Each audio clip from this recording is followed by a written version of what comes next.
mungkin estafetnya nih ya dari pemerintahan sebelumnya ke pemerintahan yang akan datang. Apa saja sih hal-hal yang sudah atau akan diestafetkan ke pemerintahan yang akan datang? Mungkin dari berbagai paket kebijakan, dari berbagai proyek dan hal-hal yang sudah dikembangkan oleh pemerintahan sebelumnya seperti apa, Pak Tubagus? Iya, Mbak Saripah, memang 10 tahun terakhir ini, terlebih khususnya 5 tahun terakhir ini sangat menarik dalam konteks hilirisasi, dalam konteks industrialisasi mineral, dalam konteks nilai tambah value addition daripada sumber daya alam kita, khususnya mineral gitu. Jadi memang selama ini puluhan tahun kita bergantung pada raw commodity dependency untuk ekonomi kita, tapi kemudian dengan kebijakan yang diambil hilirisasi untuk nilai tambah, tampaknya sudah mewajah, sudah ada hasil yang bisa kita rasakan, kita lihat selama beberapa tahun terakhir ini gitu. Jadi memang kalau kita lihat ini adalah kombinasi 3 kebijakan yang sangat efektif untuk menjawantahkan apa yang diamanahkan dalam undang-undang minerba terkait dengan nilai tambah, terkait dengan kewajiban untuk pengolahan di dalam negeri. Maka ada 3 hal yang sangat mendasari kebijakan utama yang dimana kemudian hilirisasi itu menjadi flagship kebijakan kita selama ini. Jadi yang ke-1 memang terkait dengan bagaimana kemudian pemerintah secara konsisten menetapkan untuk melakukan kewajiban pengolahan di dalam negeri dan kemudian wujudnya itu kita lihat dengan penerapan kebijakan untuk pelarangan ekspor yang diawali oleh nikel di tahun 2020 di awal Januari. Yang kemudian yang kedua, Mbak, memang kita nggak bisa menghitung kalau kemudian kita mau melakukan industrialisasi kita hanya mengandalkan kemampuan atas dasar sumber daya mineral yang kita punya. Tapi kita harus kombinasikan dengan kebijakan investasi yang menarik itu, Mbak Esa. Jadi memang itulah yang kemudian mendorong bagaimana kemudian ease of doing business yang kita jalankan melalui reformasi, melalui Omnibus Law. Kemudian kita lihat bagaimana kemudian pemerintah memberikan insentif baru baik berupa fiskal maupun non fiskal gitu.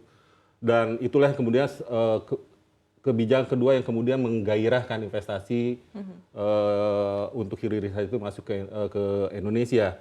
Dan yang ketiga tentunya kita melihat juga kebijakan industrial policy-nya, di mana kemudian kita banyak menempatkan kawasan-kawasan industri itu di daerah-daerah produksi tambang, kemudian itu akan mengakibatkan bahwa kemudian logistik cost untuk basis produksinya itu akan semakin kompetitif. Dan tidak lupa juga Mbak Saripah, kita sekarang dalam proses untuk transisi energi gitu, di mana kemudian market size daripada critical mineral termasuk nikel di dalamnya itu demikian boom, jadi komoditi boom sekarang yang terjadi, sehingga inilah kesempatan bagi Indonesia untuk bagaimana Indonesia dan kebijakan hilirisasinya itu ke depan bisa memainkan peran yang sentral, yang sangat penting dalam konteks kritikal mineral untuk transisi energi, dan ditambah juga memang ini menjadi basis fondasi bagi kita untuk melakukan transformasi ekonomi di dalam negeri gitu.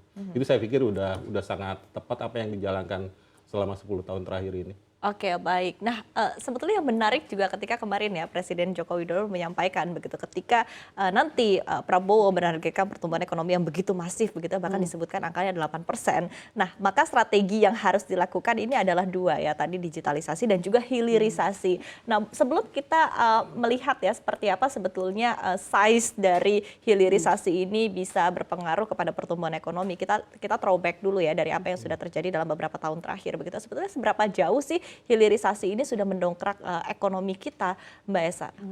Kalau kita lihat sebenarnya hilirisasi itu harus dilihat dari mungkin yang paling kalau lihat dari ekonomi itu ekspor sama investasi, dan mungkin kalau kita gampangannya kalau melihat itu juga pertumbuhan di Maluku Utara dan Sulawesi Tengah ya yang banyak sekali smelter ya. Kalau kita lihat data dari BPS itu dari memang setelah hilirisasi mungkin 2017 yang gencar ke sini itu ekspor kita sudah dari ferronikel dan nikel dan barang daripadanya itu sudah sampai 987 triliun. Itu bandingkan jauh sekali angkanya ketika 2010 sampai 2016 itu 136 triliun. Artinya ada peningkatan ekspor yang sangat luar biasa di sana gitu, dan investasinya juga sudah sangat besar ya kalau kita lihat sekitar 350 triliun untuk tahun kemarin. Dan kalau ngomongin ekonomi itu kan kalau ada pabrik di sana ya mungkin ya Pak Tubagus juga akan menjadi sumber-sumber ekonomi baru ini di sana ya. Kalau kita lihat tidak hanya mungkin dari ekspor saja, tapi juga kalau ada pabrik pasti ada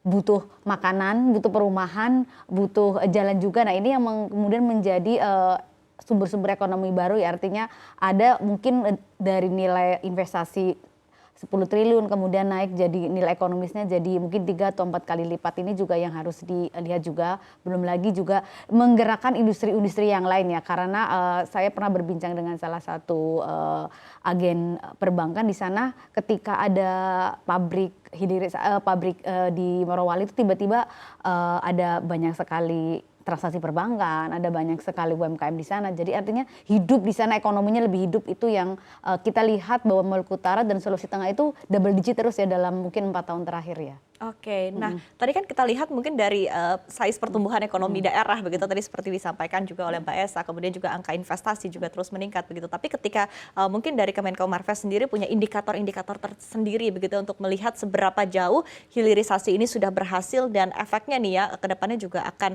lebih besar lagi, seperti apa Pak Tugas? Iya Mbak Saripah, tadi kan sudah disampaikan oleh Mbak Esa indikator-indikator utama ke-1 memang kita melihat fisiknya udah banyak tuh Mbak.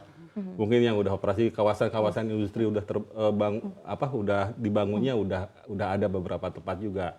Maknanya adalah hilirisasi adalah untuk menumbuhkan pertumbuhan pusat-pusat pertumbuhan baru tuh, terutama di luar Jawa. Itu sangat penting untuk mendorong kita pemerataan pembangunan Indonesia dari Jawa ke luar Jawa. Demikian juga dengan arus investasi kita dorong ke luar Jawa supaya kemudian ada keseimbangan pembangunan di Indonesia ini. Kita ngelihat memang secara jumlah investasi sangat signifikan. Kalau kita lihat 5 tahun terakhir Mbak, itu khususnya 3 tahun terakhir untuk investasi di base metal itu menjuari jumlah FDI yang masuk ke Indonesia. Kalau kita lihat jumlah untuk nikel aja Mbak, itu mungkin 30 billion. Kurang lebih 470 triliun yang masuk ke Indonesia. Kemudian juga udah kalau lihat kan tadi Mbak juga menunjukkan udah export value kita udah 34 billion, berkali-kali lipat dari beberapa tahun sebelumnya. Kemudian juga memperbaiki neraca perdagangan Mbak Esa. Kita mendorong bahwa kemudian kita mengalami surplus neraca perdagangan yang sangat positif beberapa tahun terakhir. Salah satunya ditopang oleh 12% kontribusi daripada nikel dan produk turunannya dalam struktur neraca perdagangan terutama Indonesia dengan Cina, gitu. Terutama khususnya dengan Cina. Jadi saya pikir itu yang kemudian kita melihat indikator utama gitu, dan kita lihat bagaimana kalau sempat ngobrol sama teman-teman di Bank Indonesia, 500 miliar Mbak satu bulan itu duit beredar itu dari kawasan IMIF itu. Itu tentunya menjadi sumber bagaimana ekonomi bergerak di pusat-pusat pertumbuhan baru itu, di mana kemudian basisnya itu adalah hilirisasi, industrialisasi mineral dan segala macam.